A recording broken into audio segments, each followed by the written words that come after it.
안녕하세요. 밸류업 시리즈 5번째 시간입니다. 오늘은 M&A 대금 지급 방법과 전략 그리고 법률적 쟁점에 대해서 제가 설명드리도록 하겠습니다. 사실 우리 M&A에 대해서 제가 그동안 계속 설명드려 왔는데요. M&A다라고 하면은 Merge and Acquisition이고 합병과 인수죠. 자, 여기는 결국에는 회사를 사는 거예요. 회사를 사고 인수하고 합치는 거기 때문에 당연히 거래 대금이라는 개념이 등장할 수밖에 없습니다. 우리가 어떤 물건 사면 당연히 대금이라는 게 등장하잖아요. 그렇죠? 똑같아요. 그런데 과연 그럼 내가 어떤 회사를 인수한다라고 하면 그 거래 대금은 어떻게 지급해야 되나? 어떤 방식으로 지급해야 되나? 이게 되게 중요합니다. 물론 여러분들이 그냥 상식적으로 생각할 때는 어떻게 지급해야 돼요? 돈 주면 되죠. 돈. 사실 돈이 최고야 라는 얘기 많잖아요. 그렇죠? 그냥 나 저 회사 살래, 나 저 회사 주식 인수할래, 나 저 회사 자산 인수할래 또는 사업 인수할래 라고 할 때 그냥 돈 주면 돼요. 그래서 돈, 그래서 현금 결제, 이게 가장 간단하고 빠르고 정확하고 문제가 없는 방법이에요.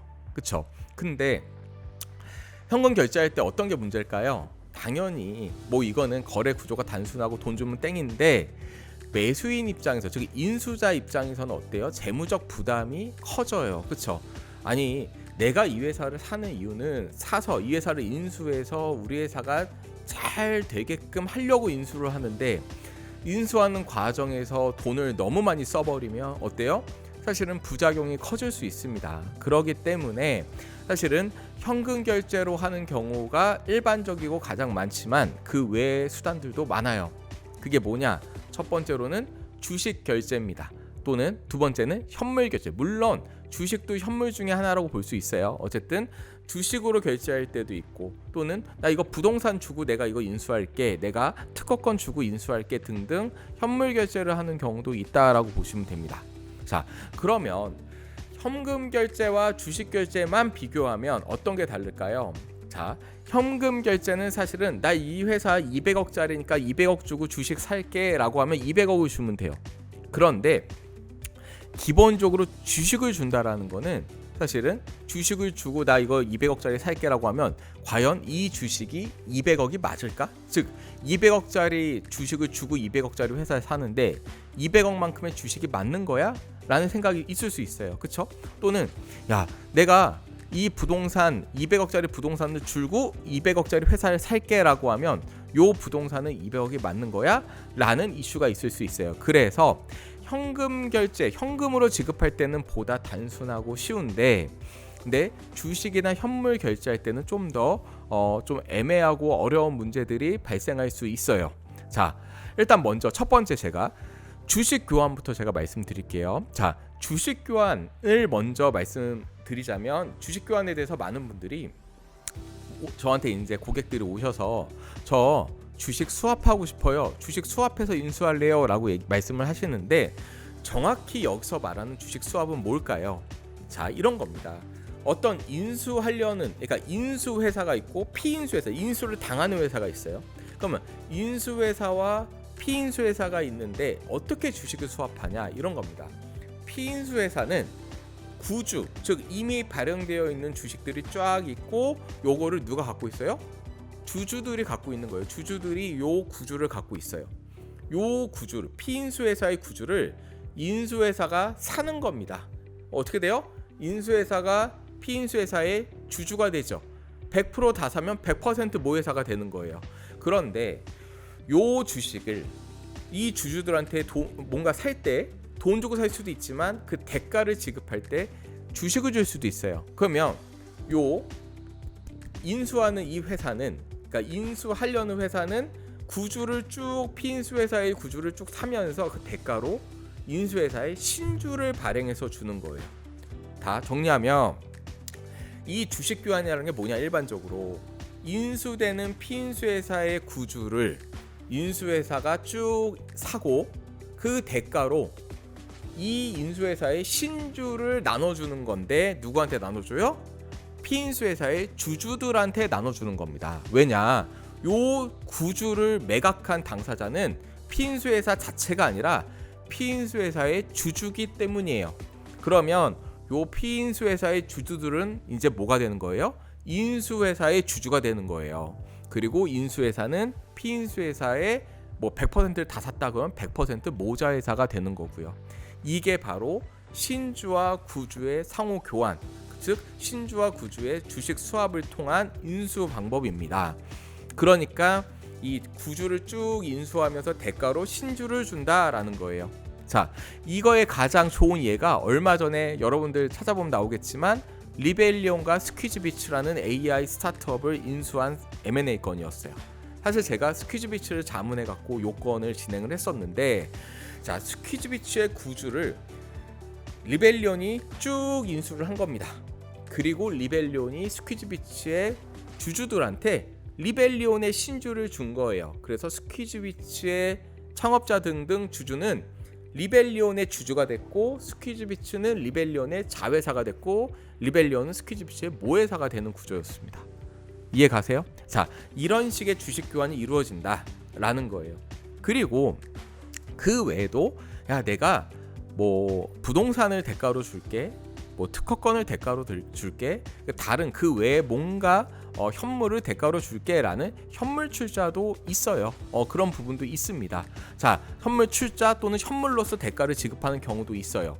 그런데 이렇게 주식 교환, 현물 출자, 여기서 가장 중요한 쟁점은 뭐가 될까요? 우리가 이겁니다. 만약에 제가 어떤 회사에 100억짜리를 인수하면서, 그러면서 제가 만약에 20억만 줘요. 돈으로 20억 주면은 그 회사에 100억짜리를 파는 그 회사의 주주는 저한테 뭐라고 하겠어요? 야, 너의 80억 더 안 줘? 라고 하겠죠. 현금으로 줄 때는 이렇게 간단해요. 정확해요. 야, 100억짜리 사면서 너 왜 20억밖에 안 줘? 80억 더 줘? 되죠. 근데 100억짜리를 제가 사면서 20억짜리 뭔가 현물, 뭐 이렇게 부동산, 특허권, 주식 이런 걸 주면서 야, 이거 있잖아, 사실 100억짜리야 라고 하면서 줄 수가 있는 거예요. 그러면 어때요? 아닌 거죠. 실제로는 20억짜리 물건을 주면서 100억짜리 인수했다? 그럼 전 뭐예요? 80억을 덜 주고 100억짜리를 받았으니까 80억을 증여받은 것처럼 느껴지는 거고. 이해 가세요? 이걸 증여의제라고 해요. 그리고 그 100억짜리 넘긴 친구는 20억짜리 물건을 받으면서, 현물을 받으면서 100억을 넘겼으니까 이거는 80억을 덜 받은 게 되죠. 이 경우는 배임의 문제까지도 있을 수 있어요. 그러니까 이렇게 뭔가 뭔가 제대로 된 대가로서 교환이 되지 않았을 때는 당연히 증여의제 이슈라던가 또는 세무상 특수관계인들끼리 이렇게 적절한 가치로 주고받지 않는 경우에는 부당행위 계산 부인이라는 그런 법리가 적용돼서 세무적인 문제가 있을 수 있습니다. 이해 가세요? 그러다 보니까 어떻게 해야 되냐, 이렇게 주식 교환이나 현물 출자나 이런 식의 거래가 이루어질 때는, 그때는 법원이 선임한 검사인 또는 공인된 감정인 등이 객관적인 방법으로 평가한 가치로서 대가가 교환되도록 하는 게 일반적입니다. 그래야지만 뭔가 뭐 80억을 증여받았다거나 80억을 덜 받았다거나 더 줬다거나 이런 문제가 발생하지 않는 거예요. 이해 가세요? 그래서 만약에 이렇게 주식 교환, 현물 출자 이런 이슈가 발생을 할 때는 최대한 감정인 또는 검사인 이런 객관적인 전문가를 통해서 객관적 감정 평가를 받고 진행하는 경우가 일반적이다라고 보시면 되고, 만약에 이런 과정을 거치지 않으면 어때요? 이러면 세무적인 이슈가 발생할 수도 있고 정말로 나중에 세무조사가 들어올 때도 있습니다. 이해 가세요? 자, 되게 중요하다라고 보시면 돼요. 그런데 자, 이렇게 해서 뭔가 주식 교환 계약서를 통해서 주식 교환을 하고 이렇게 거래가 진행되는 경우가 있고요. 이런 케이스가 있고, 또 다른 케이스는 똑같이 주식 교환도 하고 똑같이 현물 출자도 하고 하는데, 특히 주식 교환을 예로 들면 이런 거죠. 자, 아까 주식 교환은 피인수회사의 구주를, 즉 이미 발행되는 주식을 인수회사가 인수하죠. 이건 무슨 계약이에요? 피인수회사의 주주와 인수회사 간의 뭐예요? 구주 매매 계약, 즉 주식 매매 계약입니다. 요 주식 매매 계약서를 따로 하나 만들어 놓고, 그 다음에 요 대가로, 구주 매매에 대한 대가로 인수회사가 피인수회사 주주들한테 뭘 줘요? 인수회사의 신주를 발행해서 주죠. 그래서 여기 인수회사와 피인수회사 주주들 간의 신주 인수 계약서를 또 하나 쓰는 거예요. 그래서 구주 매매 계약서, 신주 인수 계약서를 각각 작성해서 이걸로 주식 교환을 실질적으로 이루어지게끔 하는 경우도 많이 있습니다. 자, 이런 식의 다양한 방법을 통해서 주식 교환, 현물 출자 이런 것들을 진행하고 있다라고 보시면 돼요, 여러분. 이해 가시죠? 자, 이제 여러분들 M&A 거래 대금은 돈으로 하는 경우도 많지만 주식 교환으로 하는 경우도 있고 현물 출자도 있구나, 또는 현물로서 지급하는 경우도 있구나, 이제 이해를 하셨을 거예요. 자, 그러면 이렇게 해서 돈으로 주던 어쨌든 M&A가 이루어져요. 그런데 M&A란 건 내가 어떤 회사를 인수하고 합병하고 하는 거죠. 내가 어떤 회사를 인수했는데 이 피인수 회사가 좋은 줄 알고 인수했는데 실제로는 너무 별론 거예요. 막 인수하고 나니까 분쟁도 많고, 또 좋다고 생각했던 특허권을 더 들여다보니까 별로 좋지도 않고, 뭐 소송도 제기되어 있고, 그다음 내부 인사 노무드 이슈가 많고 한 거예요. 그러니까 이제 나 그러면 요걸 매각한 주주들한테 내가, 또는 그 관계자들한테 손해배상 청구해야지 라고 할 수 있는 겁니다. 근데 문제는 뭐냐면 내가 1,000억 주고 인수했는데 1,000억 받은 그 창업자나 이런 그 주주들이 1,000억 받고 나서는 뭐라고 하냐면, 야 미안한데 나 이거 1,000억 받은 거 다 이미 썼어, 손해배상 해줄 돈이 없다야, 이렇게 갑자기 들이누울 수 있다라는 거예요. 자, 리스크가 분명히 있습니다.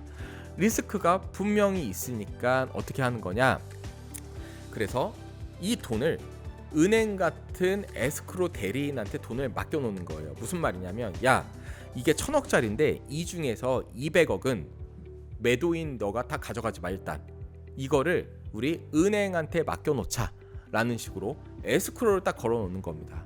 그리고 나서 인수한 이후에 이걸 제대로 살펴봤는데 문제가 없거나 하면 그때 에스크로 대리인이 다시 매도인한테 돈을 주는 거예요. 이게 바로 에스크로.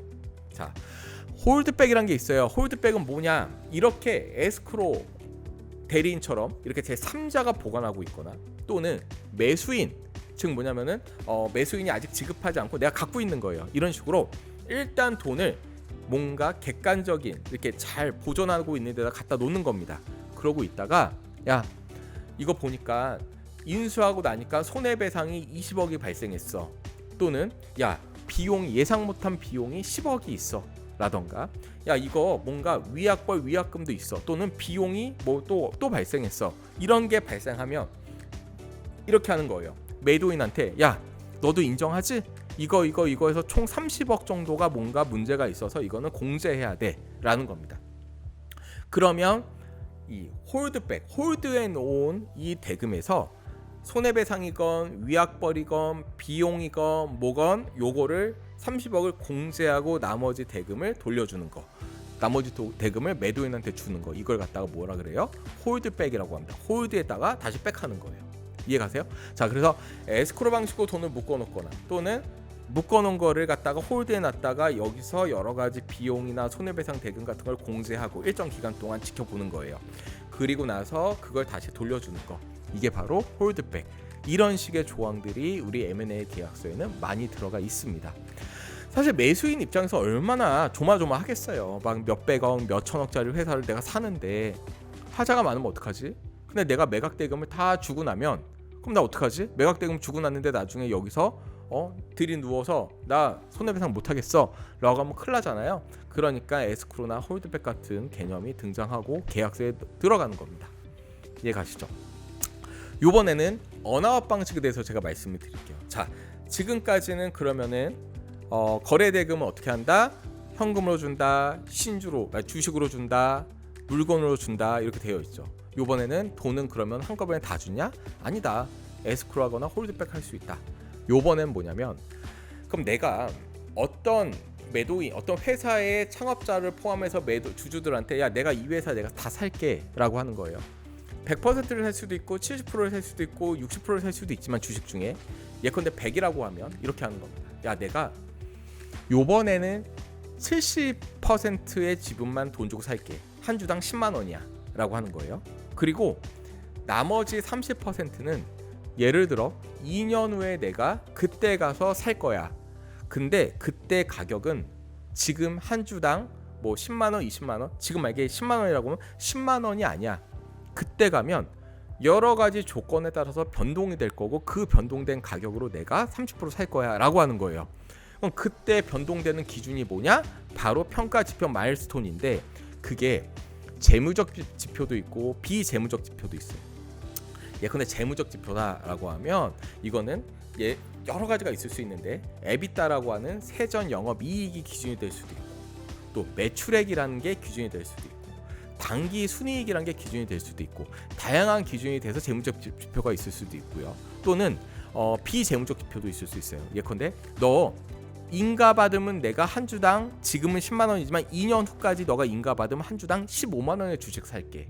너 고객 수가 지금 500만 명인데 2년 내에 1000만 명을 돌파하면 내가 현재 한 주당 가격보다 3배 비싸게 살게.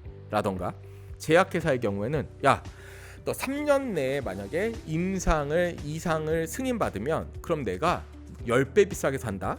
라는 식의 평가 지표로 주고서 나머지 지분을 나중에 조정된 가격으로 인수하는 게 바로 그게 언아웃 방식이라는 겁니다.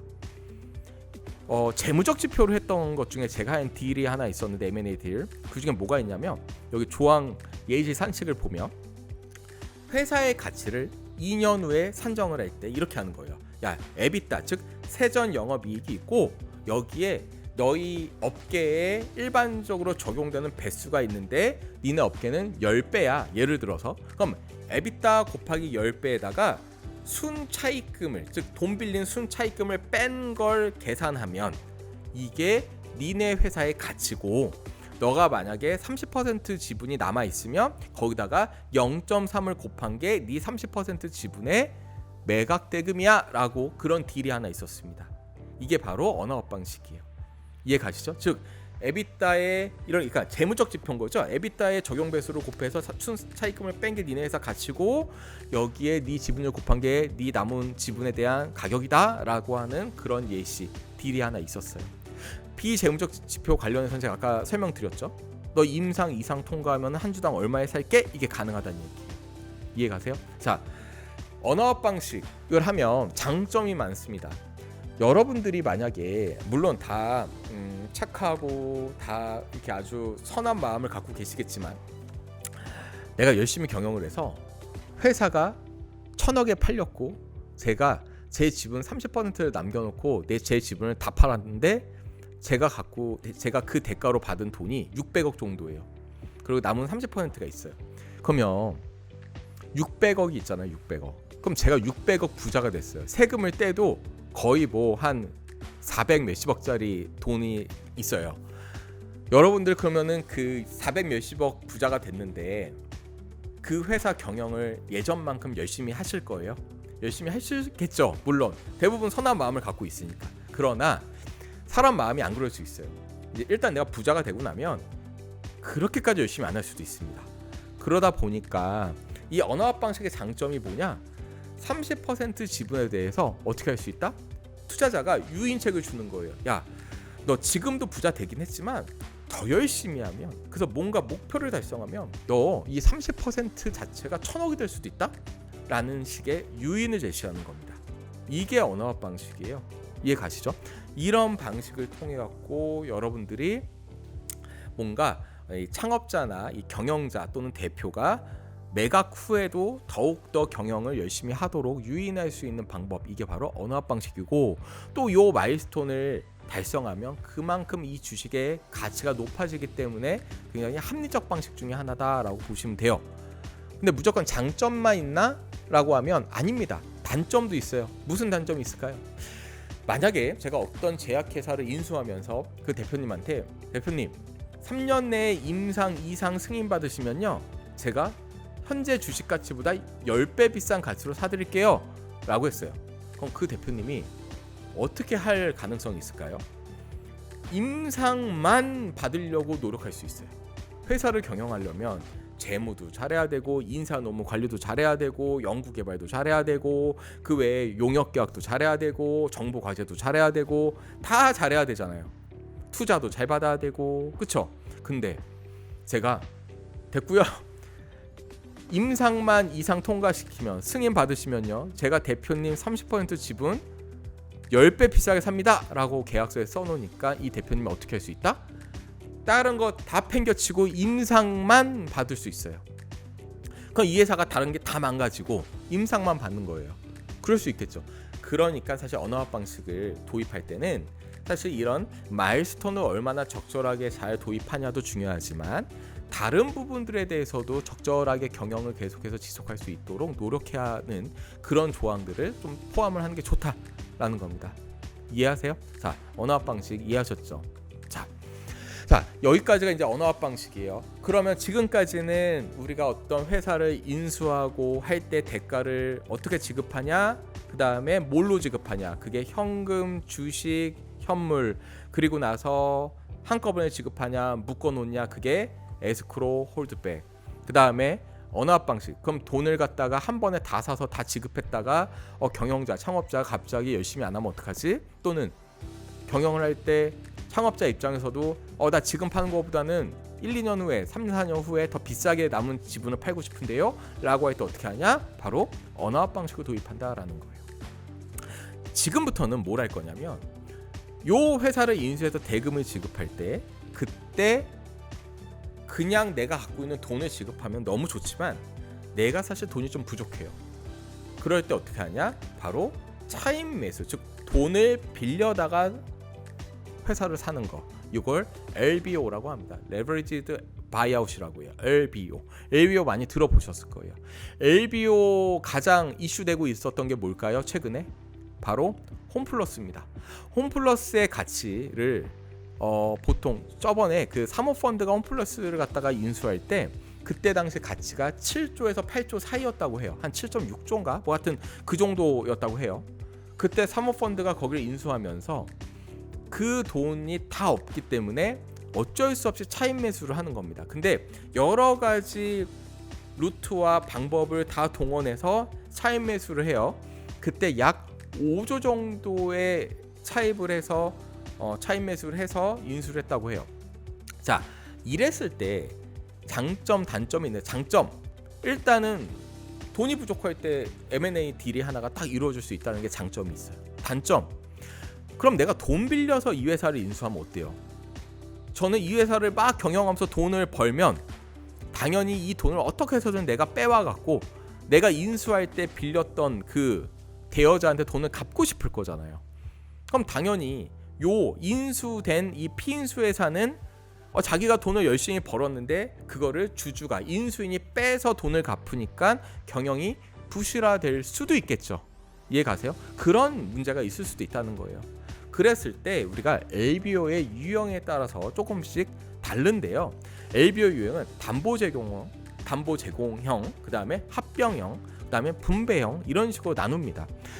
담보 제공형이 사실은 가장 문제가 돼요. 이게 바로 업무상 배임 리스크가 가장 큽니다. 이 LBO가 돈 빌려서 인수하기 때문에 네 돈 아니잖아, 이거 배임 아니야 라는 이슈가 당연히 발생할 수밖에 없어요. 그런데 담보 제공형이 가장 배임 리스크가 큽니다. 왜냐하면 뭘 담보로 한 건지 아세요? 돈 빌릴 때 피인수 회사의 자산을 담보로 제공하는 거예요. 즉 내가 회사를 사는데 내 자산을 담보로 하는 게 아니라 살려고 하는 요 피인수 회사의 자산을 담보로 해서 돈을 빌려서 사기 때문에 사실은 이게 업무상 배임 리스크가 꽤 있습니다. 그래서 사실 담보 제공형은 사실 웬만하면 하면 안 된다. 이거는 법률적 검토를 제대로 받고 배임 리스크를 최소화시키는 구조로 짤 수밖에 없습니다.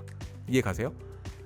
합병형이나 분배형 쪽으로 이제 다 가고 있어요. 왜냐하면 담보 제공은 정말로 형사 리스크가 너무너무 크고 그렇습니다. 지금 대법원이나 등등에서도 형사 배임 리스크가 크고 배임을 인정한 사례가 나오고 있어요. 합병형 같은 경우는 뭐냐면은 일단은 인수 목적 회사, SPC라고 하죠. 스페셜 퍼포스 컴퍼니라고 하는데 요 SPC를 따로 만들어요. 그 다음에 SPC가 어쨌든 간에 돈을 빌려요. 그리고 SPC가 돈을 빌려서 인수를 해요. 그러면은 SPC가 위에 있고 피인수 회사가 밑에 있죠. 그리고 제가 애초에 인수하려고 했던 제가 요 SPC하고 합병을 합니다. 그러면은 제 밑에 피인수 회사가 딱 생기겠죠. 요게 합병형 LBO예요.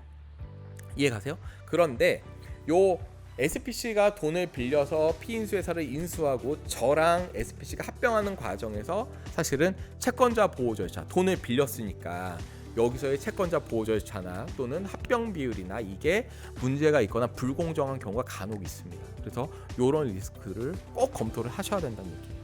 자, 분배형은 뭐냐? 분배형은 뭐냐면 인수를 일단 해요. 인수를 하고 일단 돈을 빌리고 그다음 인수를 해요. 인수를 하고 나서 그 다음에 뭔가 배당을 받거나 그러니까 인수한 이 인수회사가 돈을 빌려서 피인수회사를 인수한 다음에 뭔가 배당을 받거나 여러 가지 뭔가 아니면은 유상 감자를 한다거나 여러 가지 방법을 통해서 돈을 갖다가 요 인수회사가 계속 충당을 그러니까 이렇게 돈을 받아내는 거예요. 받아내서 이 돈으로 돈을 갚는 거죠. 이렇게 해서 차입금을 상환하는 건데 사실은 배당을 받는 과정에서 배당 가능 이익이 충분해야 된다거나 이런 게 있거든요. 근데 이제 피인수 회사를 경영을 하면서 피인수 회사가 아주 잘 되면 요 피인수 회사가 번 돈을 요 인수자가 배당 받거나 다른 방법으로 돈을 받아서 차입금을 상환하는 거는 문제가 없겠죠. 근데 배당 가능 이익이 부족하다거나 또는 요 인수자한테만 돈을 계속 주면은 주주 평등의 원칙에도 문제가 될 수도 있고 여러 가지 또는 요 인수자한테만 돈을 계속 주면은 뭐 예컨대 사회 행위라던가 여러 가지 문제가 발생할 여지가 있습니다. 그래서 분배형 역시도 이런 부분들을 잘 검토를 해야 된다라는 거예요. 그래서 요 LBO 자체가 사실은 일반적인 방법이 전혀 아니고 배임 리스크 등이 분명히 있을 수밖에 없어요. 왜냐하면 돈 빌려서 인수하는 거니까 그럴 수밖에 없습니다. 그랬을 때 사실 합병형이나 분배형은 그나마 진행이 되고 있는데 이 방법도 배임 리스크는 분명히 있기 때문에 도사리고 있기 때문에 항상 주의를 하셔야 된다라고 보시면 될 것 같습니다. 자, 정리를 한번 해보려고 해요. 자, M&A를 한다 그러면 어떻게 해요? 자금 조달을 해야죠. 그 과정에서 조달해서 우리가 인수를 한다. 뭘로 자금을 갖다가 지급해요? 현금, 현물. 근데 현물에는 주식도 있고, 그렇죠? 주식 같은 경우 주식 교환을 한다. 이렇게 있죠. 그랬을 때 주식이나 현물의 가치 평가가 적절하냐? 적절한 가치로 인수가 되고 있냐? 이거 되게 중요하다. 만약에 이게 적절한 가치가 아니라고 하면은 세무적인 리스크가 굉장히 크다라는 거예요.